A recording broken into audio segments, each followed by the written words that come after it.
Greetings everyone, आशा करता हूँ कि आप सभी ठीक होंगे। जैसा कि पिछले वीडियो में मैंने आप सभी को बताया था कि आगे हम यूनिट 1 के इंट्रोडक्शन वाले पार्ट को देखेंगे, तो आज हम इन्हीं के बारे में जानेंगे। जैसा कि हम स्क्रीन पर देख सकते हैं कि हमारे इंट्रोडक्शन पार्ट के अंदर टॉपिक्स दिए हुए हैं, तो हम इन्हीं टॉपिक्स को देखेंगे कि ये क्या होते हैं या कंप्यूटर के पार्ट में इनका क्या रोल होता है। तो आइए शुरू करते हैं। बात करें अगर व्हाट इज़ कंप्यूटर की, तो यहाँ दो डेफिनेशन दी हुई है, जिसमें से एक डेफिनेशन जो है ये चलते आ रहा है, पुराना डेफिनेशन, वह उपकरण जो यूज़र द्वारा दिए गए निर्देशों को इनपुट के रूप में ग्रहण करता है और उसी के आधार पर प्रोसेस करके सूचनाओं को आउटपुट के रूप में दिखाता है, कंप्यूटर कहलाता है। ये डेफिनेशन जो है ये पिछले कुछ सालों से चलते आ रही है। कहीं भी आप बेसिक उसमें जाएंगे तो आपको यही डेफिनेशन दिखाया जाएगा। आप चाहें तो ये डेफिनेशन याद कर सकते हैं। ये डेफिनेशन बिल्कुल सही है, कोई भी इनमें खामियां नहीं है।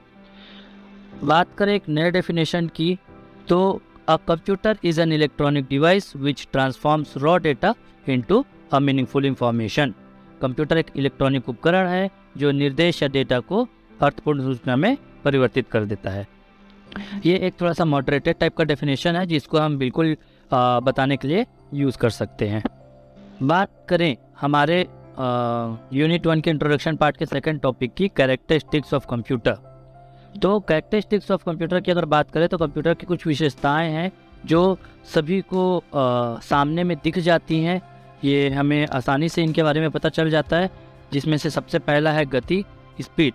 अगर हम कंप्यूटर में जैसे कोई कैलकुलेशन का ही काम करेंगे, तो हमें कोई बड़ा कैलकुलेशन करने के लिए कुछ घंटे का समय या कुछ मिनटों का समय लगेगा, परंतु कंप्यूटर को ऐसा कुछ समय नहीं लगेगा। ये जस्ट कुछ सेकंडों में ही वो कैलकुलेशन को करके आपको दे देगा।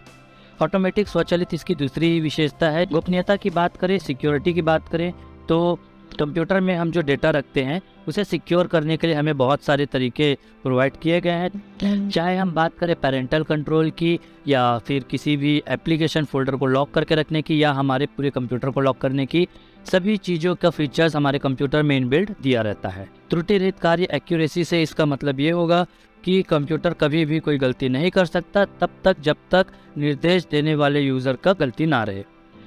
यदि निर्देश देने वाला यूज़र निर्देश देने में कोई गलती करता है, तब कंप्यूटर से जो हमें सूचना मिलेगी उसमें कोई त्रुटि रहेगी।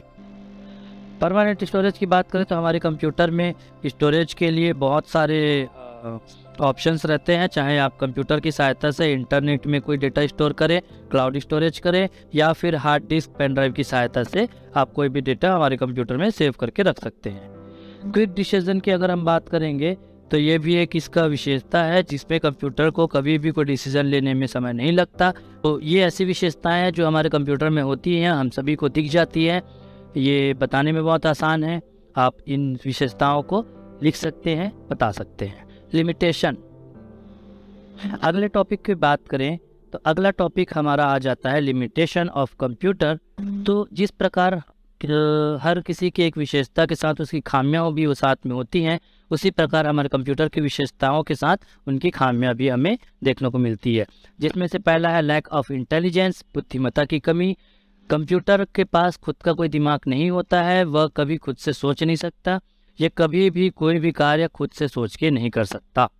लैक ऑफ कॉमन सेंस, सामान्य बोध की कमी इसकी दूसरी खामियां हैं। जैसा कि मैंने बताया कि इसके पास कोई दिमाग नहीं होता है, तो ये खुद से कभी कुछ सोच ही नहीं सकता, इसलिए इसका कॉमन सेंस इसके पास नहीं होगा।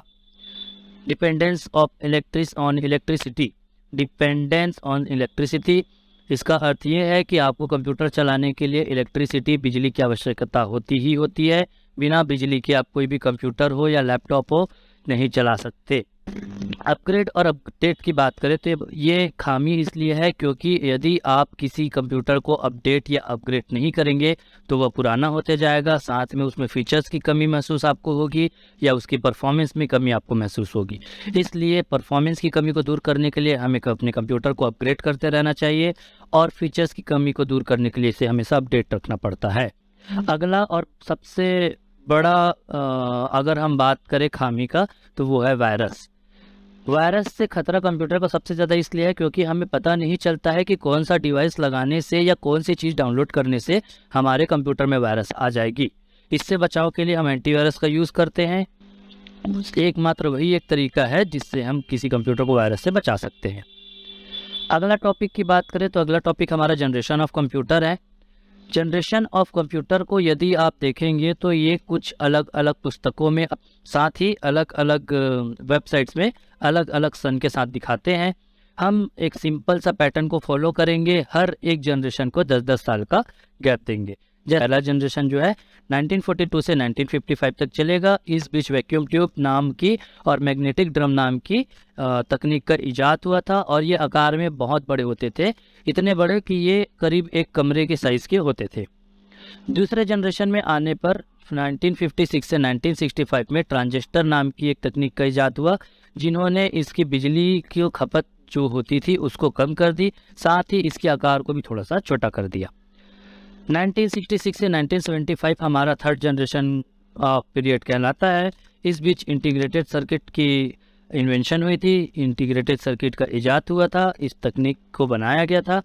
इस तकनीक के आने के बाद हमारे डिवाइसेस में, हमारे कंप्यूटर में फिजिकल डिवाइस लगने शुरू हुए थे। इससे पहले जो हमारे कंप्यूटर में माउस और कीबोर्ड का यूज़ किया जाता था, वो हमारे कंप्यूटर में ही जुड़े हुए होते थे।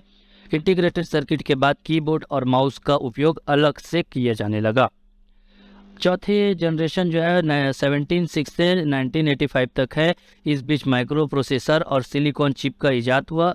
ये तकनीक इतनी अच्छी रही कि ये हमारे कंप्यूटर को बहुत टिकाऊ और सस्ता बनाने लगे। साथ ही इसी बीच जो है पर्सनल कंप्यूटर भी आने लगे थे। उसके बाद पांचवें जनरेशन की बात करें तो 1986 से करंट पीरियड ऑफ टाइम, इस तक आगे जब तक नया कोई जनरेशन नहीं आ जाता या जनरेशन को ऐड नहीं कर दिया जाता, तब तक हमारा पांचवा जनरेशन चलता रहेगा। इस जनरेशन में सबसे बड़ा इन्वेंशन आर्टिफिशियल इंटेलिजेंस का हुआ, ये AI भी इसको बोला जाता है। ये जो है खुद से निर्णय लेने में सक्षम होने लगा। पहला जनरेशन से लेकर पांचवें जनरेशन तक का चार्ट में आपको डेट, उनके इन्वेंशंस और उनकी कैरेक्टरिस्टिक्स या विशेषताएं आपको सामने मिल रही है। आप गूगल करने पे इनके उदाहरण भी मिल जाएंगे, जो आपको कंप्यूटर के नाम है कि कौन से जनरेशन में कौन सा कंप्यूटर यूज़ होता था, ये सभी नाम आपको मिल जाएगा। मैं सभी चीज़ों के लिए लिंक जो है वो आपको डिस्क्रिप्शन में मैं दे दूँगा। बात करें हमारे इंट्रोडक्शन पार्ट के लास्ट टॉपिक की, एप्लीकेशन ऑफ कंप्यूटर्स की। जैसा कि आप देख सकते हैं कि आज के कंप्यूटर को सब जगह उपयोग में लाया जाता है।